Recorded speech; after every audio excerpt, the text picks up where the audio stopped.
Hello and welcome to CEO Interviews at Shared Services Link. I'm very pleased today that I'm going to be interviewing Grant Fitzwilliam, who is the Managing Director and Co-founder at 3C Insight. One of their specializations is KPIs and really offering advice on KPIs for shared services organizations. So focusing on part one of this interview series, which is looking at shared services KPIs, which KPIs should you have in place, why, the frequency of reporting on them and maybe rejiggling them, and how should they be used. So that really is the theme of this part of this interview. First of all, hello Grant.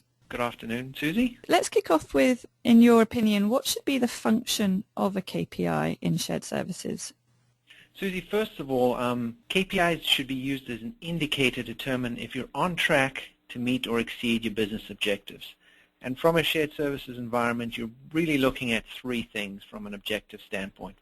First is to grow the shared services organization. Second is to run an efficient organization, and third is to measure the effectiveness of your shared services organization. So we recommend grouping KPIs into three categories: critical, key, and general. And that categorization should be used to filter and personalize the outcomes to the right audience within the organization. Critical indicators obviously being focused on those that the executives are most interested in and are typically looking at things that are outcome-based, such as process cost per transaction. And then your key and your general tend to be more focused on the practices or levers that the business uses, such as percentage of transactions that are automated. And finally, you should be using KPIs to understand the current status and provide guidance into the opportunities to make or change and pull the right lever. The KPI is typically not the end game, it's only the scoreboard. What really matters is what you do with those KPIs, and in terms of looking at it from a playbook and game plan perspective.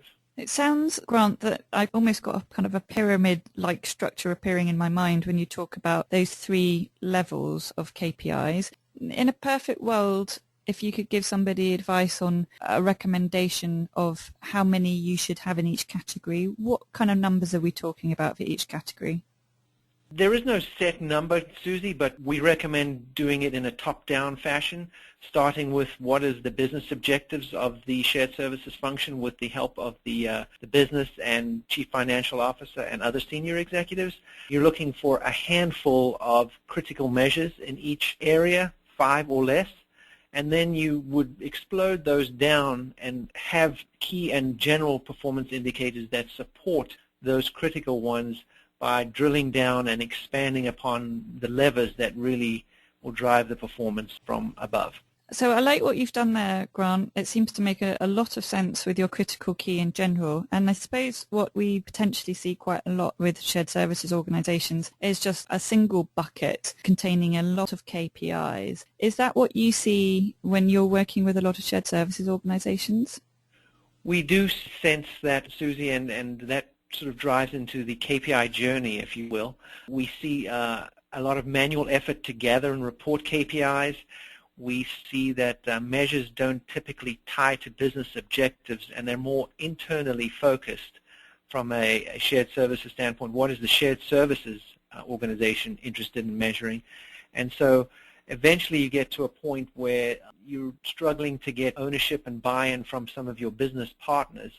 And that's where you typically lead into a framework where you're getting everybody involved, from the chief financial officer, the business units, procurement, other sister organizations, to sit down and build this thing from the top down and agree upon the set of business objectives, as well as then defining what those critical measures are and the ones that are most important to your customers, not necessarily important to yourself. You can always have your own internal measures, but the external ones are the ones to get right, and then drill down from there. So that's really what we see in terms of measures, is people more focused on internal, and then also grouped by process as opposed to starting from the top and trying to determine what the outcomes are and then working your way down through the KPI structure. So you mentioned journey there and talked about some milestones for shared services organisations to be considering when they go on their KPI journey. Some shared services organisations start building their KPI set right from the off, and some wait until they're, a couple of years in and they've stabilised their operations. In your opinion, Grant, when do you think is the optimum time to start architecting and then applying your KPI set? I think the right time is right at the beginning of the establishment of the shared services organization, Susie. You might not have great performance at the beginning, but it's worth building the trend analysis to show the improvement as you stabilize and mature. And I think the KPI set will evolve over time as well. So what you start out with might not be what you're measuring 24 months in. But it's important to get the ball rolling at the beginning, establish those KPIs, meet with the business partners, and get their buy-in to what you're measuring, and get that continuity going of reporting out those measures on a periodic basis. And then, as I said, maturing it and evolving the measures over time as the organization stabilizes. And the important thing, even though, as I said, the performance might be not so good at the beginning, you're showing the right trend line as you improve and mature over time. So KPIs obviously have an impact on behaviour and they do drive certain outcomes. How can a shared services organisation use KPIs as a tool for change, not only inside their organisation but also outside with their customers or business units? I think the first thing is to understand the difference between internal measures and business or customer measures. So having your internal measures are important to measuring productivity of individual teams, etc., but the business or customer measures are the ones that are going to help drive change inside and outside the organization, especially outside. So we suggest using a tool to establish periodic visibility to both the internal measures and obviously a separate set of potentially external measures. Engaging the customer at the beginning is the most important piece to establishing what those measures are and then agreeing upon the SLAs accordingly. An example that comes to mind is a large pharmaceutical company that had years of trouble trying to collaborate with the procurement department, which was outside the shared services organization. And once they had actually sat down and said, what do you want to measure, as opposed to here's what we're measuring, do you like it, the relationship changed 180 degrees. And what the procurement organization was interested in was not measuring all suppliers. They were interested in measuring only the top 500 because that was where a large percentage of the procurement was done, and those are the ones where the procurement organization was most focused. So all of the measures that were being reported were segmented into top 500 and then everybody else, as well as an overall. And the procurement organization collaboration was dramatically improved by having those top 500 subset of KPIs. That's good to know. So it can actually, KPIs can be used as a tool really to start changing the dynamic of the relationship between the shared services and the business unit.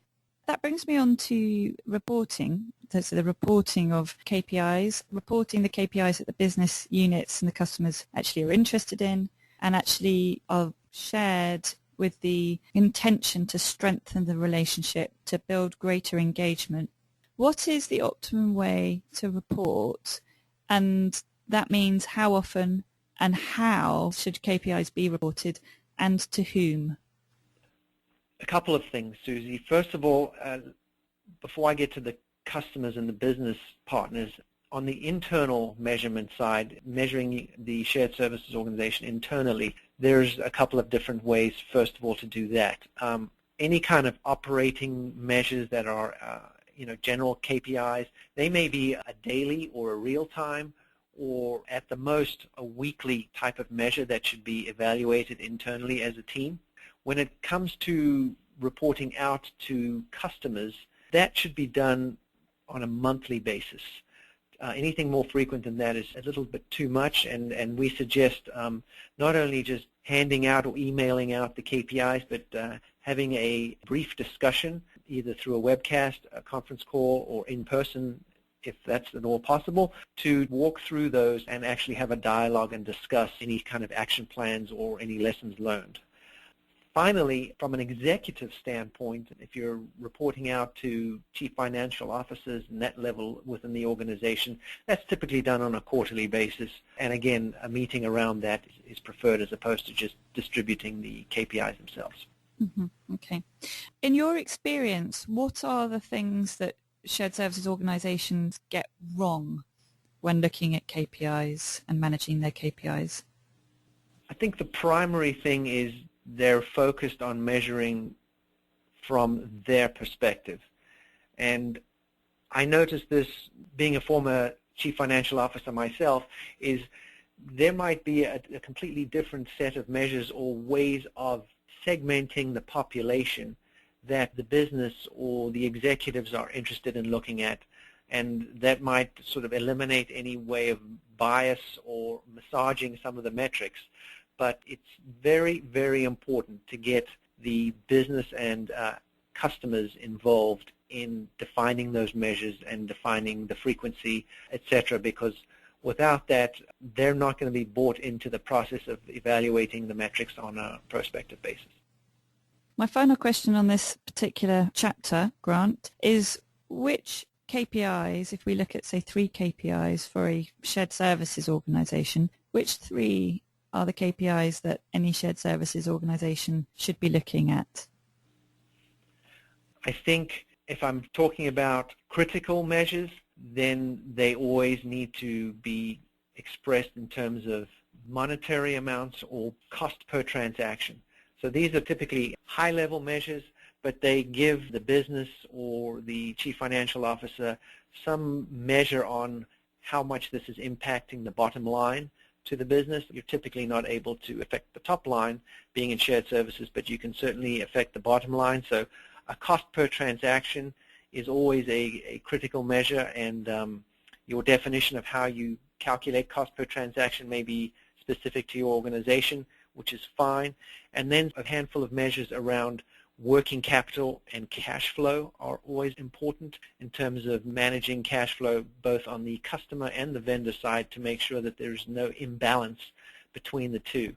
So those are the ones that I would say are the most important to make sure you've got included in your critical category.